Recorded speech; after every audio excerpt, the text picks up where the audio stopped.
नमस्कार, बहुत स्वागत है आपका।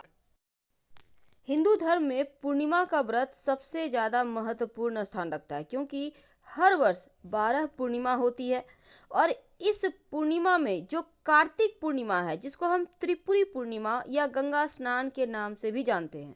ऐसी मान्यता है कि इस पूर्णिमा या फिर गंगा स्नान के नाम से जो जाना जाता है, ये दिन कृतिका में शिव शंकर के दर्शन करने से 7 जन्म तक व्यक्ति ज्ञानी और धर्मान रहता है और इस बार की पूर्णिमा भी कृतिका नक्षत्र में ही है। तो इस दिन चंद्र जब आकाश में उदित हो रहा हो उस समय शिवा, संभूति, संतति, प्रीति, अनसुया, क्षमा इन 6 कृतिकाओं का पूजन करने से शिव जी प्रसन्न होते हैं। वैसे तो कार्तिक महीने में भगवान श्री हरि विष्णु माँ लक्ष्मी की कृपा प्राप्त करने के लिए ब्रह्म मुहूर्त में नदी स्नान करने का विधान है। इस महीने में दीप दान करना, व्रत रखना भगवान विष्णु की विशेष कृपा प्राप्त कराने में आपको सहायता करता है। तो कार्तिक पूर्णिमा कब है, शुभ मुहूर्त क्या है और इस दिन लग रहा है चंद्र ग्रहण। तो कार्तिक पूर्णिमा है 7 नवंबर 2022 की शाम 4:15 से पूर्णिमा तिथि आरंभ होगी और 8 नवंबर 2022 को शाम 4:31 पर समाप्त होगी। कार्तिक पूर्णिमा का व्रत आप 8 अक्टूबर 2022 को रखेंगे और ब्रह्म मुहूर्त सुबह 4:57 से सुबह 5:49 तक 8 नवंबर को रहेगा। तो कार्तिक मास की पूर्णिमा के दिन स्नान दान का महत्व है और पुराणों के मुताबिक इस दिन गंगा नदी में स्नान करने से सभी पाप धुल जाते हैं और तन मन में एक सकारात्मक ऊर्जा का संचार होता है। अगर पुराण की माने तो कार्तिक मास में भगवान विष्णु मत्स्य रूप में जल में विराजते हैं और यही कारण है कि कार्तिक पूर्णिमा के दिन नदी में स्नान करने के बाद दान करने से वैकुंठ लोक की प्राप्ति होती है। कार्तिक पूर्णिमा के दिन ब्रह्म मुहूर्त में स्नान करने से दैहिक दैविक भौतिक ताप दूर हो जाते हैं और इस दिन देव दीपावली भी मनाई जाती है। इस दिन भगवान शिव ने त्रिपुरासुर का वध किया था, इसलिए इस पूर्णिमा को त्रिपुरारी पूर्णिमा भी कहते हैं। तो जो कार्तिक पूर्णिमा है, क्योंकि हिंदू धर्म में सबसे ज़्यादा पवित्र महीना कार्तिक का ही महीना है, तो इस पूर्णिमा के दिन विशेष प्रयोग किए जाते हैं। वैसे तो स्नान दान की शुरुआत देव उठनी एकादशी से ही हो जाती है। 5 दिनों का ये महापर्व है और कार्तिक पूर्णिमा से तमाम शुभ मांगलिक कार्य भी शुरू हो जाएंगे। पुराणों में वर्णन आता है कि इसी दिन भगवान शिव ने त्रिपुरासुर नामक राक्षस का वध किया था और इस वध की खुशी में देवताओं ने इसी दिन दीपावली मनाई थी, जिसे हम देव दीपावली कहते हैं। तो कार्तिक पूर्णिमा पर दीपदान की भी परंपरा है। कार्तिक पूर्णिमा के दिन पवित्र नदियों में स्नान करने से पुण्य तो मिलता है, साथ ही इस दिन बहुत ही शुभ माना जाता है, क्योंकि जब त्रिपुरासुर ने देवताओं को पराजित कर उनके राज छीन लिए थे तो भगवान शिव ने इस दिन उनका वध कर वापस राज पा लिया था और मृत्यु के बाद देवताओं में उल्लास था त्रिपुरासुर का, इसलिए देव दीपावली कहा गया। तो देवताओं ने स्वर्ग में दिए जलाए थे इस दिन, तो आप भी नदी किनारे गंगा घाट पर दिया जरूर जलाएं। आइए जानते हैं कुछ छोटा सा एक प्रयोग जो जीवन की मुश्किलों से आपको बाहर निकालेगा। तुलसी को हिंदू धर्म में बहुत ही पवित्र पौधा माना जाता है और हिंदू मान्यताओं के अनुसार हर घर में तुलसी का पौधा होना आपके जीवन में शुभता को बढ़ाता है और इसीलिए हर घर में ये पौधा भी होता है। अब पूर्णिमा तिथि है तो विशेष प्रयोग किए जाएंगे। तुलसी की पूजा भी विशेष तरीके से की जाएगी, क्योंकि जहाँ भगवान विष्णु की पूजा की जाती है वहाँ पर तुलसी की पूजा जरूर होती है। इसीलिए तुलसी की जो पूजा है आप कैसे करेंगे, देखिए 1 लोटा जल, अगर आपके घर में बेलपत्र है तो ले लीजिए, नहीं है तो कोई बात नहीं। 1 लोटा जल, उसमें 1-2 बूंद कच्चा दूध, अगर आपके पास है तो, नहीं है तो कोई दिक्कत नहीं। अब इसमें एक छोटा सा टुकड़ा मिश्री का या फिर गुड़ का डाल दें और 1 चुटकी हल्दी डाल दें, 1 चुटकी अक्षत डाल दें। अब इसको तुलसी के पेड़ के पास जाइए, ओम नमो भगवते वासुदेवाय बोलते हुए उसमें अर्पित कर दें। आपके भाग्य को चमकाएगा, आपके जीवन के सारे दुखों को समाप्त करेगा। अब तुलसी मंगल ग्रह के साथ जुड़ा है, तुलसी में आग का तत्व होता है, फायर तत्व, और तुलसी आपके जीवन में स्थिरता भी लाता है, मन को शांति देता है, खुशियां देता है, प्यार देता है, धन देता है। घर में नकारात्मक ऊर्जा बढ़ जाए तो इस दिन एक छोटा सा प्रयोग कीजिए। तुलसी का पत्ता 4-5 ले लें और एक बर्तन में पानी ले लें, उसके अंदर तुलसी का पत्ता रख कर आप पूरे घर में इस पानी से छिड़काव करें। बाकी बचा पानी किसी भी आप पौधे में डाल दें। आपके घर की परेशानियां समाप्त होगी। अगर जीवन में बहुत ज़्यादा कष्ट है तो लक्ष्मी स्थिर करने के लिए एक लाल कलावा ले लें, मौली धागा जिसको कहते हैं। तुलसी के पौधे में की जब आप पूजा कीजिए, पूजा करने के बाद ये कलावा तुलसी के तने में बांध दें और अपनी मनोकामना कहें। कुछ ही दिनों में आपकी मनोकामना पूरी हो जाएगी, जीवन की परेशानियां समाप्त हो जाएगी।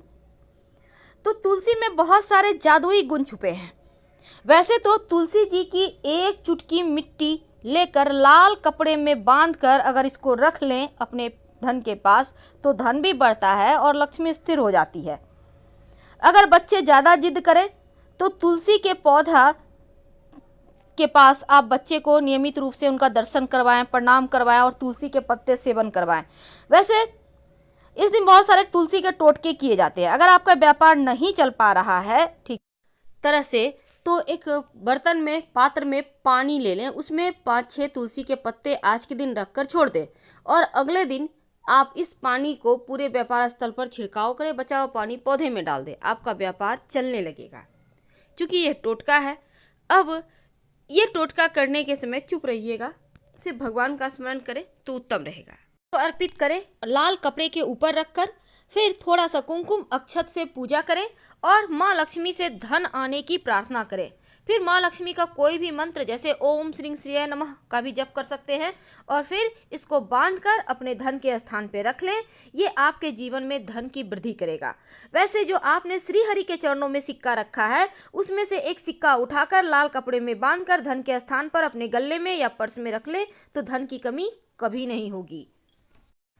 और इस सिक्के को संभाल के रखिएगा। जब विशेष तिथि आए तो सिक्के को बीच बीच में रिचार्ज करें। आप कोई भी उपाय करते हैं, प्रयोग करते हैं तो उसको रिचार्ज करने का दिन है। तो इसलिए क्योंकि कोई भी काम करके आप छोड़ देते हैं तो धीरे धीरे उसका जो पॉजिटिव ऊर्जा है वो कम हो जाता है। इसलिए अगर पहले से आपने पूजा करके रखा है सिक्का तो उसको निकाल कर फिर से भगवान के सामने रखें, धूप दीप दिखाकर पूजा पाठ करें, मंत्र जप करें और फिर बांध कर रख दें। चूँकि माघी पूर्णिमा के दिन धन प्राप्ति के उपाय किए जाते हैं, इसलिए इस दिन अगर आप केसर मिला हुआ खीर बनाकर माँ लक्ष्मी को भोग लगाते हैं, प्रसाद के रूप में सब कोई ग्रहण करते हैं तो जीवन में धन की परेशानी कभी आपको परेशान नहीं करती। आप अगर केसर, चूँकि महंगा है, हर कोई नहीं उसको ले सकता, तो कोई बात नहीं, आप हल्दी का तिलक श्री हरि के माथे पर लगाएं और उसी जो आपके उंगली में लगा रह गया है अपने माथे पर लगा लें। इससे भी उनका आशीर्वाद आपको मिलेगा क्योंकि भगवान भाव के भूखे हैं। अब पूर्णिमा तिथि के दिन चूँकि ये सिक्का का प्रयोग बहुत मायने रखता है तो आप जरूर करें और दीपक कम से कम 5 जगह पर जलाने का विधान है। कहाँ जलाएंगे? पहला आप अपने घर के मंदिर में जलाएं जहाँ पूजा करते हैं। ये दिया घी का हो तो सर्वोत्तम होगा। इस दीपक में लाल धागे की बाती होगी और इसमें एक लौंग होगा। दूसरा दीपक तुलसी के नीचे जलाएं, वो सिर्फ घी का दिया होगा लाल धागे की बाती के साथ। इसमें आपको कुछ नहीं डालना है लेकिन दीपक में आसन जरूर दें। तीसरा दीपक आपके घर के मुख्य दरवाजे के बाहर जलेगा और चौथा दीपक पास के देवालय में जलेगा। 5वां दीपक आपके घर के छत पर जलेगा जो पितर देवों को रास्ते में रोशनी देगा और उनका आशीर्वाद आपके मार्ग में आने वाले बाधाओं को समाप्त करेगा। ये दीपक छत के ऊपर सरसों के तेल का दिया होगा, इसमें रुई की बाती होगी। संभव हो तो 2-4 दाने काले तिल डाल सकते हैं या फिर वैसे भी रहे तो भी चलेगा।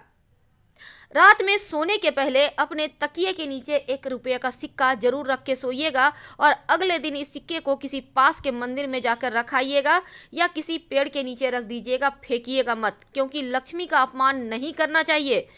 2 हल्दी की गांठ लाल कपड़े पे रखकर माँ लक्ष्मी को जरूर अर्पित करें और फिर इसको धन के स्थान पे रख दें, धन की कमी नहीं होगा। तो ये हल्दी का प्रयोग आपको जरूर करना है। और अक्षत जो चावल है उसको 1 चुटकी ले लें, इसको हल्दी से कलर करके दीपक में डालकर आप लाल धागे की बाती बनाकर घी डालकर फिर दीपक जलाएं तो जीवन की मुश्किलों से बाहर निकलने में आसानी होगी, सुविधा होगी। शाम के वक्त तुलसी के पौधे के नीचे एक घी का दीपक जरूर जलाइएगा और इसमें संभव हो तो एक लौंग डाल दें। इससे घर में सुख शांति समृद्धि बनी रहेगी, जीवन में खुशियां आती रहेगी। तो घर के मुख्य दरवाजे पर भी हल्दी और चावल के घोल से ही स्वस्तिक बनाइएगा और स्वस्तिक के दोनों तरफ 2 खड़ी रेखाएं जरूर डालिएगा, वरना आपका स्वस्तिक अधूरा रहेगा। 4 बिंदियां होगी और खड़ी रेखाएं दोनों तरफ, ये इस बात का ध्यान रख लें तो लक्ष्मी स्थिर हो जाती है। तो इस बार की पूर्णिमा चूँकि कृतिका नक्षत्र में आया है और इस दिन 6 कृतिकाओं की पूजा होती है, तो 6 कृतिकाएं जो कार्तिक भगवान की माँ है, इसका मतलब कि ये दिन बहुत खास है। तो आप संतान प्राप्ति के लिए, वैवाहिक जीवन के लिए, धन के लिए विशेष प्रयोग भी कर सकते हैं। धन्यवाद, हम फिर मिलेंगे।